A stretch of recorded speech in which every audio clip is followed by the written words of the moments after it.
How you doing today? I am Matt Williamson. We're going to mailbag it up tomorrow to finish the week. And I often reference Warren Sharp. His book came out yesterday, and I've got all kinds of nuggets from that we're going to be talking about these next couple weeks for sure. I urge you to check out my Twitter timeline, at Williamson NFL. A lot of stuff I've taken from Warren's Steeler chapter. It's only been out 24 hours. I've only read the Steelers and some other things in it, but I urge you to check it out. It's worth your money, even if you just read the Steelers section. There's a lot of cool stuff in there, but I'm going to be feeding you a lot of that information as well as other things I'm digging into and a lot of research I'm doing over these coming weeks before we get to camp, which is right around the corner. But today is kind of tie up some loose ends post-trade, some other things going on. And I wanted to talk about the safety position, first of all. A big thing I've been getting from you guys are, okay, I love the trade, hate losing Minkah, but who's going to play free safety? Well, I think the short answer right now is Thornhill. Thornhill has a lot of snaps as a deep middle player and is more of a free than a strong. He's not as good as Minkah. Few are. But he's I think he's a quality starter. He did not have a great year last year, but I think his body of work implies Thornhill can be a quality starter. And I think that's a big reason this trade was made too, or why you'd pick Ramsey over Minkah, because I have Thornhill in place. Teams attacked the slot to no end against the Steelers last year. And Ramsey's upgrade over Beanie Bishop is a bigger gap than Minkah's drop off to Thornhill. But now you're a little light at safety, and I know Ramsey is capable. I mean, he was recruited as a safety. I mean, so safety is in his background and in his future, in my opinion. But I don't want to put him at deep middle and then lose all the versatility that I was traded for either. So people have asked, should they be in the market to add another? And the two names to me are Blackman and Justin Simmons. And I would be interested. I did some contractual, background on these two. I think you'd get Simmons at this point of his career. He's a big-bodied, middle-of-the-field guy, but with a lot of versatility as well. I would think $7 million a year, or 1-year deal, $7 million would get that done for sure. Maybe at this stage of the game, as we near camp, you could get him even cheaper. He has a history of waiting late in the process before signing, and he would be an upgrade. He's not the superstar he was a couple years ago. I probably would lean more towards Julian Blackman, who most of his career has been with the Colts. I think you get him around $4, maybe even $3 million a year. Maybe there's some playing time incentives for these guys, that type of thing. I don't think that's all that much to ask. I mean, I don't think that would be hard to get at all. I think he's been a high quality player, not a Pro Bowl or anything like that. But I've looked at Blackman as a top 25 safety pretty much for his entire career. And he's still on the open market. Safeties aren't hard to find, which is a big reason this trade was made too, because corners are hard to find, safeties are not. But both these guys have played a lot of pure free safety. I went in and looked their alignment data, and Simmons and Blackman primarily are free safeties. They can do more than that, but they are primarily free safeties. I know some of you are excited about Castro, the undrafted free agent. I am as well. I mean, to get him for nothing. I mean, I think they gave him a nice signing bonus for undrafted free agents. He was a priority guy. But I don't see him as much of a free. I think he's more Elliott's backup and special teamer, better near the line of scrimmage. We've talked about this a ton, though. I mean, the coverage responsibilities are going to change dramatically. There's no question about that. You're going to see a lot less single high, a lot less cover 3, cover 1. I think you'll see a much more variety, a lot more Fangio, cover 4, which isn't nearly as taxing on the safety position. And you don't need that deep middle, true free safety center fielder guy nearly as much as you would have with the old system. I also found it interesting, though. Like, I was shocked that Minkah got traded. I'd have to be around the team, and maybe more will come out with my sources and whatnot. But I didn't think that there was a friction between Steelers and Minkah. I know the end of the year was nasty for everybody, and he's super competitive. But I also, in a little bit of hindsight here, during the whole draft process, I was a little shocked that they were as interested in some of the top safeties in terms of their visits and rumors and things like that.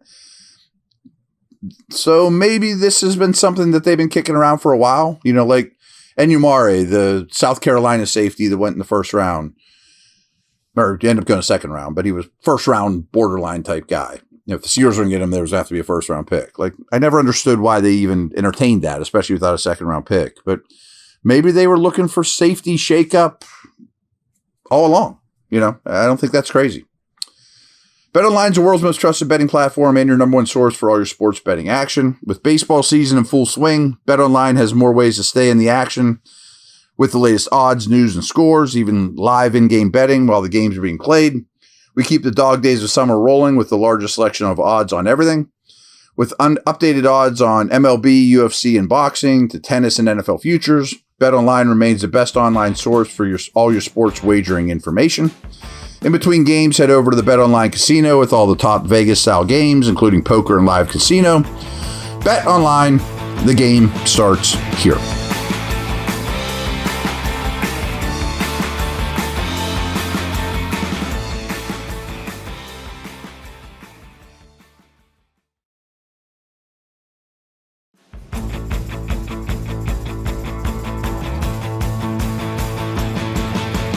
Two other tidbits I wanted to cover here is Adam Schefter put out a tweet implying that teams, especially after the Minkah trade, might be calling the Steelers more and more about Watt. No one thought Minkah was moving. No one thinks Watt's moving. Could there be action on that situation? I've never thought so. I really still don't. We've talked a ton about them drafting Sawyer. I didn't really see that coming, but it makes more sense in hindsight now because he's a bigger body. The Preston Smith situation, he's different than Herbig. And hey, Sawyer's growing on me, but using a 4th round pick on Jack Sawyer shouldn't make it okay to trade TJ Watt. And you're not going to trade him for your quarterback of the future. I mean, no one's offering that guy. You're not going to get Cam Ward for him or something like that. I think the answer is no, that he will sign into camp and we'll never talk about this again. And he'll be a Steeler and the defense will be complete again and will be what I expect to be one of the best defenses in the league. But Omar thinks differently than Kevin Colbert did. And it shows that some of these dudes that I didn't think would move might be able to move at the right price. I just don't know what the right price would be. Like I was on another podcast, Peacock and Williamson, and we were talking to a Packers guy, and we were joking, and he basically mentioned, boy, the Packers would love to get TJ Watt back in Wisconsin. I understand that. I'm sure they would. And I'm like, would you give up Jaden Reed in a 1st round pick? He's like, yeah. And I'm like, yeah, I wouldn't do that for the Steelers, though. I mean, another pick in the 20s to the Lions or Packers or a playoff team, that'd be fine. Don't get me wrong. And you could package that stuff easier to go get your quarterback.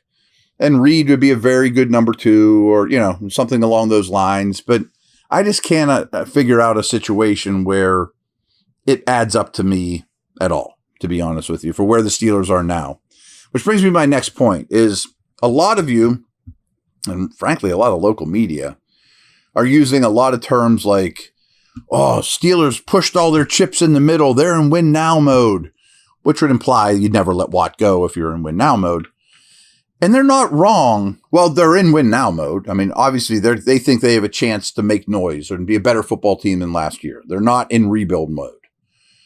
But I can't stress this enough. This is not the Rams going 9 years in a row trading their 1st round pick. I mean, and when you say pushing your chips in, they didn't push any chips in for futures. They didn't sign odd contracts or put on a bunch of voidable years on any contracts or mortgage their contractual stuff in the future. In fact, as it stands right now, and this will change after Watt is signed, they have the third most cap space in the entire league this upcoming offseason. Third most. I looked at it this morning. I assume that is post Ramsey. The people at Over the Cap update this stuff immediately. If not, then they're probably fifth or sixth. But they still have a ton of cap space, and you're the most in the league.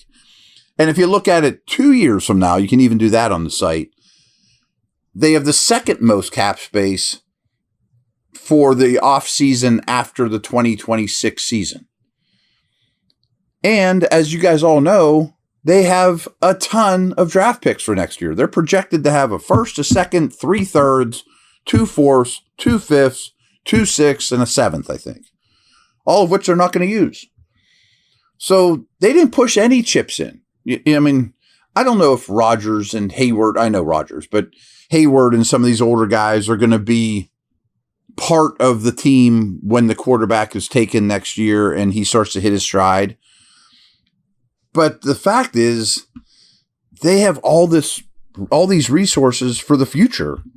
They're not pushing their chips in or by any stretch mortgaging their future, hoping that they, win at the blackjack table or whatever. I mean, or poker table or whatever. No, it's just very, very calculated. And it makes me crazy when people say, boy, I don't see the plan. What kind of plan is there? The plan is so obvious, guys.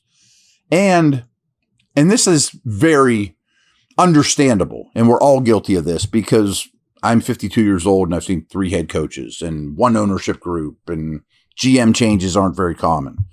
But this group now, the organization as a whole, because it's not just one man, but led by Omar Khan, of course, they view things very, very differently than 3, 4, 5 years ago. They just do business much differently, and I don't understand why the fans don't quite get that. And I'm trying to do my best to be that interpreter for you. So I really think the plan is a good one. Now, if Broderick Jones stinks and Fautanu can't stay healthy and Benton is Harmon's a bust, well, then you're not going to be good. But, but please understand the plan. And I think a huge part of it is bring back TJ Watt. All right, everyone, take care.